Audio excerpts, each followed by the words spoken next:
Hello and welcome to Auto Shenanigans. How the devil are you? Have you had a good week? My name is John. Thank you very much for joining me for another exciting Great British Road Journey.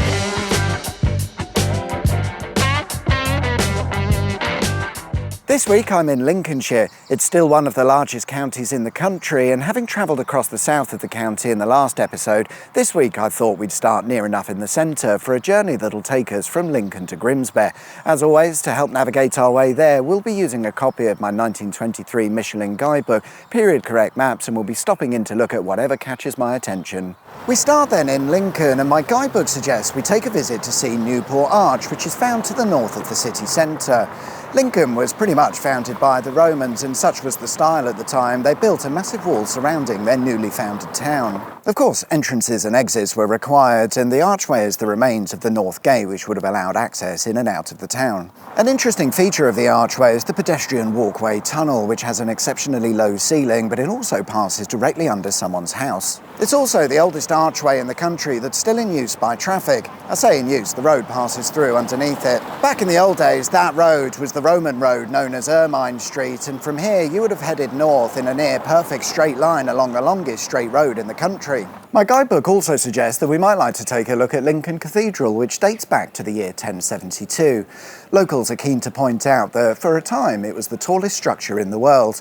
In the early 1300s, the cathedral was remodelled and they constructed a 160-metre high spire, which indeed at the time made it the tallest structure in the world. Unfortunately, the spire would collapse a couple of hundred years later and it wasn't rebuilt, so now the height of the cathedral stands at a slightly less impressive 80 metres or so. The cathedral is home to the Lincoln Imp, a grotesque carving that dates back to around 1250. It's an ugly little thing, but I suppose that's the point, yet for some reason it's now considered a symbol of the city of Lincoln. Let's head out of Lincoln towards our next destination, and to get there we'll be using the A46, which on our old maps is also the A46. Yeah, but just as you leave Lincoln, we find a good example of an abandoned road and where the A46 has been realigned in more recent years.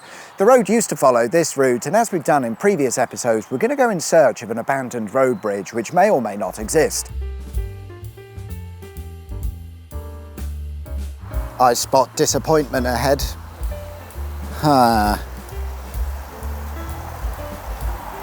Well, we have certainly found it. It's just not quite the bridge I was expecting. If anything, it's more a little tunnel culvert that sends the stream underground.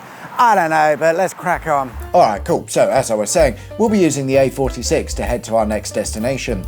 Looking at the road layout by Dunholm, we'll need to take a left in order to stay true to the old maps, which will take us through Dunholm village. Nothing to see there, but let's take a quick detour into Welton, where we find Mont's Close, an unremarkable residential street that in 1987 became the scene of an air crash in which two Hawk jets collided and came crashing down on Welton. The jet aircraft would have flown from here, RAF Scampton, which is on the doorstep of Welton.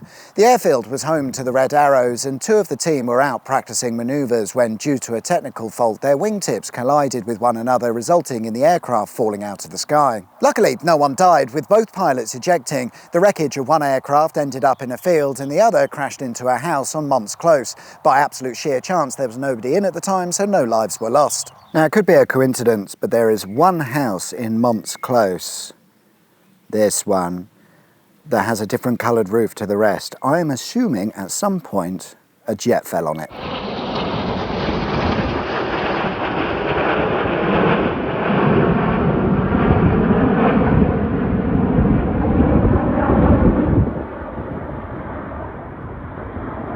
Next up is the town of Market Raisin. In the days of my guidebook, it was a small town with a population of around 2,100. Today, it's a small town with a population of around 3,900. Market Raisin is perhaps most well known for its horse race course. Horse racing began in the town in the early 1800s, but it wouldn't be until a year after my guidebook's publication in 1924 that the racecourse we see today would be constructed. In 2008, Market Raisin made the headlines following one of the largest earthquakes in the country. The epicentre for the earthquake was a mere 2 miles from Market Raisin, and they measured 5.2 on the Richter scale. Whilst the rest of the world is laughing at us, wondering what we're worried about, for us in pokey old England, that's actually quite large, and at least 2 chimney stacks were damaged. It's back onto the A46 for us as we head towards our next destination, which is the town of Caister. As you travel along, keep an eye out on your right and you might spot a very rare sight in Lincolnshire County, and it's called a hill. We arrive in Caister shortly after, a name that comes from Anglo-Saxon times, meaning Roman camp. And indeed, my guidebook suggests we should take a look at this Roman camp. The problem is, I don't know what I'm looking for. The best I can do is the remains of some of the town's Roman wall, built in the 4th century apparently. It's possible that a lot of the original town no longer exists, as one source suggests. In 1681, a huge fire destroyed the entire town because all of its buildings were made from wood. Over the next 2 centuries, they rebuilt the town but learned their lesson and made the buildings out of brick or stone. In the late 1700s, the Caister Canal was constructed, or at least the first section was. The plan was to build an 8-mile-long canal that ran from South Kelsey through to Caister, but they only built it as far as Moortown, falling short of their intended destination by about 3.5 miles.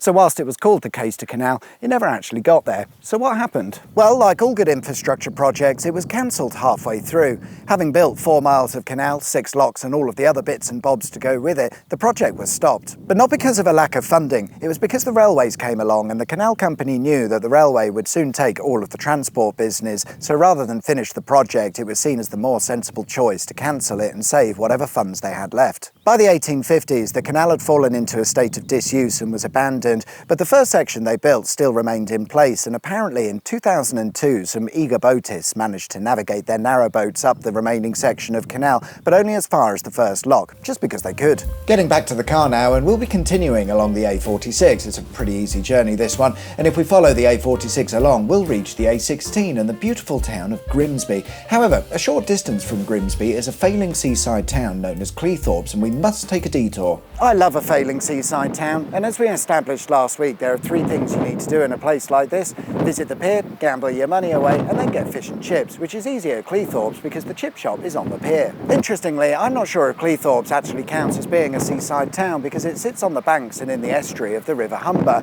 It looks like the sea, but I'm not sure it actually is. Overlooking the sea is Ross Castle, which at first glance looks like some sort of ancient ruin, but it's a lie. It was built in 1885 by a railway company who had just brought the railway to Cleethorpes. The mock ruin was intended to be a visitor attraction, and no surprise, the railway company would sell tickets to take you there, although it may have been fair dues because the mile-long promenade at Cleethorpes was funded and constructed by the same railway company, and I imagine they'd want to make some of that money back. Up next, a magical, mystical land, a land of adventure. You can go there and discover the magic.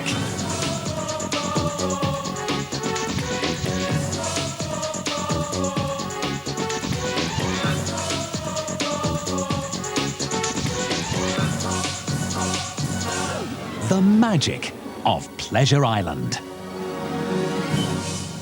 Pleasure Island, what a place. I actually came here once and rode the Boomerang roller coaster. Good times, but not anymore because the park is now closed and sat abandoned.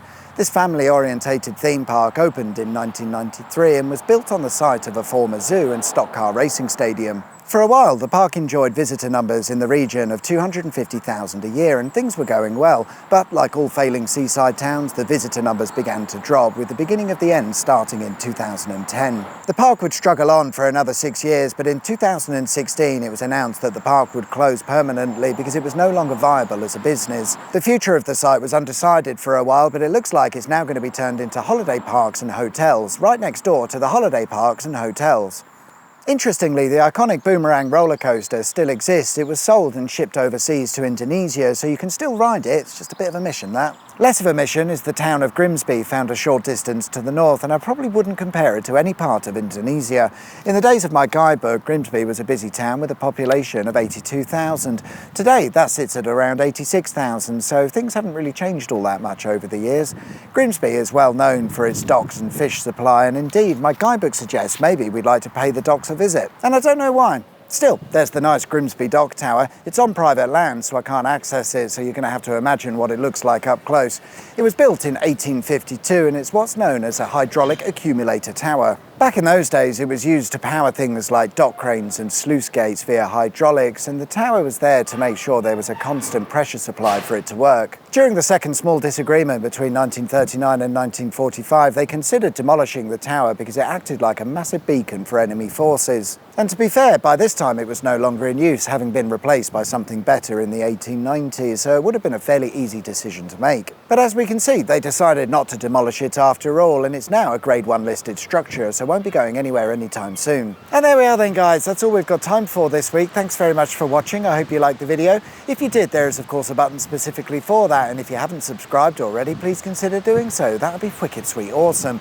Enjoy the rest of your week, whatever it is you get up to. My name's John, you've been watching Auto Shenanigans, and I'll see you guys next time for another exciting Great British Road Journey. Till then, take care, bye bye.